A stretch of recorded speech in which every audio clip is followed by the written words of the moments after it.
तो ये वो लाइव तस्वीरें एक के बाद एक। विनोद अग्निहोत्री जी सुबह से तांता लगा हुआ है और अभी ये लाइव तस्वीरें आ रही हैं। यूएई के राष्ट्रपति पहुंचे हैं अभी अभी। विनोद जी, आपने सुना सुधांशु त्रिवेदी जी को भी? विनोद अग्निहोत्री जी, बिल्कुल।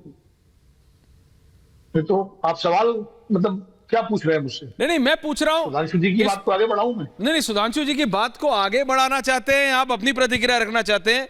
ये तो शेख मोहम्मद बिन जायद अल नहयान की तस्वीरें हैं, लेकिन मैं कह रहा हूं एज अ होल G20 को लेके जो कई सवाल खड़े हो रहे थे, G20 को लेके कि भारत कर पाएगा कि नहीं कर पाएगा, भारत को क्या फायदा होगा, मैं उस पे आपका एनालिसिस चाहता हूं। आपने कहा आपने कई G20 कवर, आपने एक G20 कवर किया, आपने भारत के पूर्व प्रधानमंत्रियों के साथ ट्रैवल भी किया, और जब आप ट्रैवल करते थे विनोद जी, तब तो प्रधानमंत्री के प्लेन में ही जाते थे।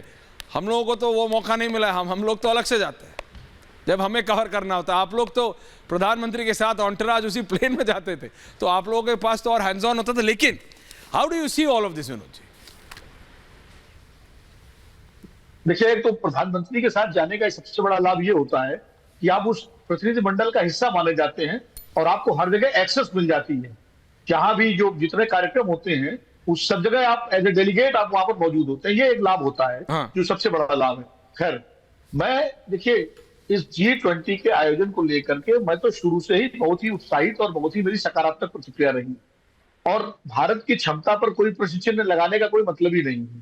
भारत ने भी G20 किया है, इससे बड़ा आयोजन भी भविष्य में कभी होगा वो भी भारत करेगा। और मैंने पहले बताया कि जब नाम हुआ था उस वक्त तो हमारी आर्थिक स्थिति भी इतनी अच्छी नहीं थी, तब भी किया था। लेकिन जो इसको विस्तार जो मोदी जी ने दिया है, तो सुधांशु जी ने भी कहा, राहुल जी ने भी कहा कि जो चीजें पहले दिल्ली तक सिमट के रह जाती थी, वो देश के हर हिस्से में जो G20 की बैठकें हुई, और वो सिर्फ उन विदेशी प्रतिनिधियों ने भारत को देखा ही देखा, भारत के हर शहर के लोगों को भी पता लग गया कि G20 क्या है। इसके पहले तो G20 या चोगम या इस तरह का वैश्विक सम्मेलन जो है वो राजधानी में आके और अखबारों में छप के और टेलीविजन की डिबेट खत्म हो जाते थे आगे।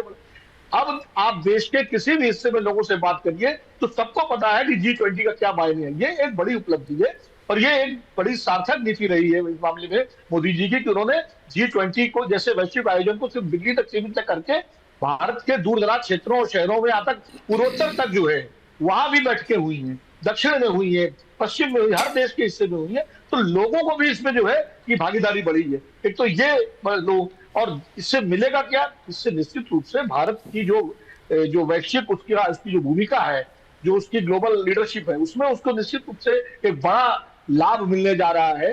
क्योंकि अब आपने शी जिनपिंग के ना आने पर पूछा, भाई शी जिनपिंग को तय करना है वो आए ना आए।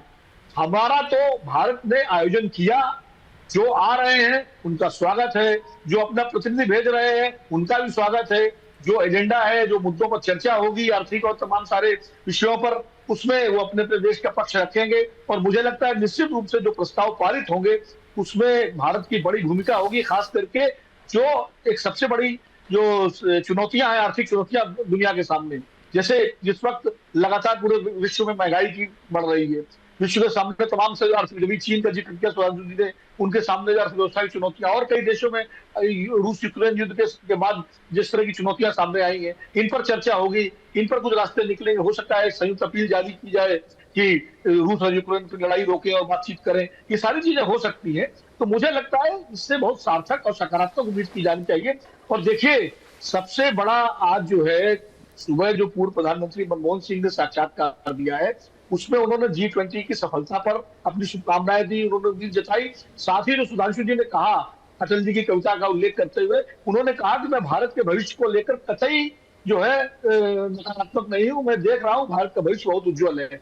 तो ये उस पूर्व प्रधानमंत्री की प्रतिक्रिया है जो विपक्षी पार्टी की सरकार चला चुके हैं। तो मुझे लगता है यही भारत की विशेषता है कि वैदेशिक मामलों में, देश के हितों के मामले में, राष्ट्रीय हितों के मामले में हमारा स्वर एक होना चाहिए। बिल्कुल एक होना चाहिए सर।